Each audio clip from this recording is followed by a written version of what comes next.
আমি মনে করি তারা সবাই যোগ্য এবং সবাই আসলে প্রতিদ্বন্দ্বিতা করে জয়ী হওয়ার মতো ক্ষমতা রাখে।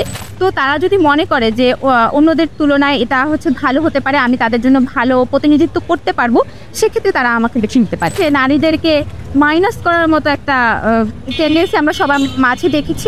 আসলে মোটামুটি যেই এখন বর্তমানে বাংলাদেশে যে রাজনৈতিক দলগুলো ক্রিয়াশীল আছে তারা সবাই আমাকে অ্যাপ্রোচ করেছিল, কিন্তু আমি যেহেতু সিদ্ধান্ত নিয়েছি আমি স্বতন্ত্র নির্বাচন করব, সেক্ষেত্রে তাদের সাথে কাজ করার আমার সুযোগ হয়নি। তো আমি দেখছি যদি আমি ডাকসুর মাধ্যমে নির্বাচিত হই তারপরে আমি হয়তোবা এর মাধ্যমে তাদের সাথে কাজ করার একটা সুযোগ পাবো বলে প্রত্যাশা ব্যক্ত করছি। আমি স্বাস্থ্য ও পরিবেশ সম্পাদক বিষয়ে পদে লড়ছি। আমার আপনি যেটা বলেছেন ঠিক, আমার এই পদে প্রায় 15 জন প্রার্থী লড়ার ইচ্ছা পোষণ করেছি। আসলে যারা ইচ্ছা পোষণ করেছে আমি মনে করি তারা সবাই যোগ্য এবং সবাই আসলে প্রতিদ্বন্দ্বিতা করে জয়ী হওয়ার মতো ক্ষমতা রাখে। কিন্তু যেহেতু ডাকসুতে নির্বাচিত প্রতিনিধি হিসাবে একজনই প্রতিনিধিত্ব করতে পারবে, সেক্ষেত্রে আমি নিজের জন্য শুভকামনা রাখবো।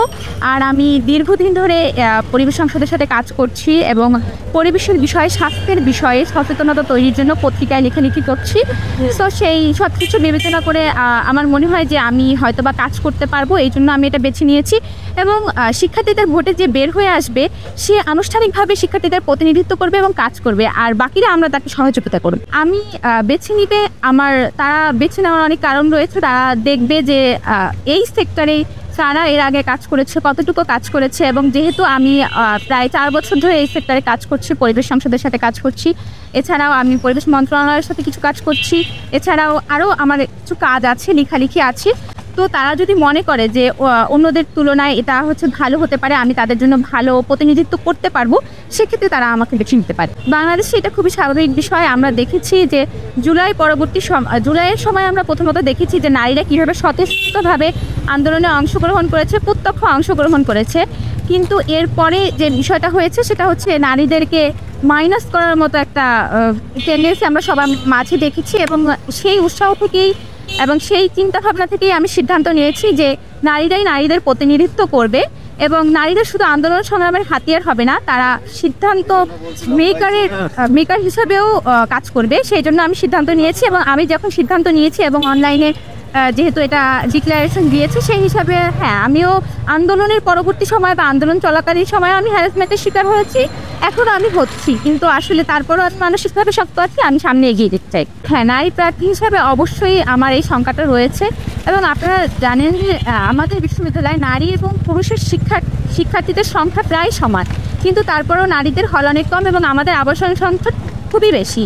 এবং এই আপনি যেটা বলেছেন সেটা ঠিক, ছেলেরা খুবই ইজিলি এক হল থেকে অন্য হলে যেতে পারে এবং তারা প্রতারণা চালাচ্ছে, বিভিন্নভাবে হলে যাচ্ছে, বসছে, দেখা করছে, মানে কোনো না কোনোভাবে তারা জনসংযোগ করছে। কিন্তু মেয়েরা এই অধিকার থেকে বা এই সুযোগটা থেকে বঞ্চিত হচ্ছে, এবং অবশ্যই এই জন্য একটা শঙ্কা থেকেই যায় যে মেয়েরা রাজনীতিতে যে পিছিয়ে আছে, পিছিয়ে থাকাটাকে এই যে আমাদের সার্কিউমস্টেন্সটা, এটা কিন্তু আরও বেশি উৎসাহিত করছে, এটা নারীদেরকে পিছিয়ে রাখার জন্য খুব বড় একটা ভূমিকা পালন করছে। এক্ষেত্রে আমি প্রশাসনের কাছ থেকে কোনো যুক্তিযুক্ত এবং সময় উপযোগী সিদ্ধান্ত আশা করছি।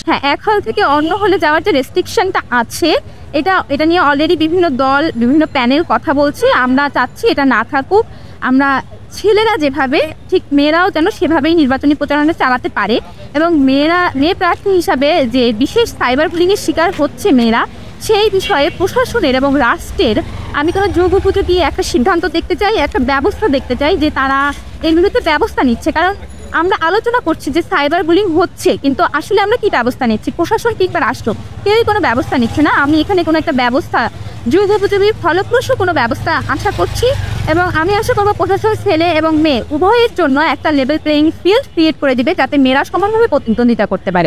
আমরা ইতিমধ্যে কিন্তু একটা সংবাদ সম্মেলন করেছি যে আমরা বিশ্ববিদ্যালয়ের শিক্ষার্থীদের যাদের গিয়ে বিশ্ববিদ্যালয়ে কার্ড রয়েছে, তারা শুধু সেই কার্ড এবং ভোটার তালিকায় তার নাম এসেছে কিনা এটার উপরে ভিত্তি করেই তারা ভোট দিতে পারবে, এবং যারা প্রথম বছর শিক্ষার্থী রয়েছে তাদের এখনও কার্ড হয়নি, তারা পেন স্লিপ দেখিয়ে ভোটটা দিতে পারবে। এটা নিয়ে আমরা কালকেই সংবাদ সম্মেলন করেছি, ওমা আপু এই কথাগুলো তুলে ধরেছি সবার সামনে।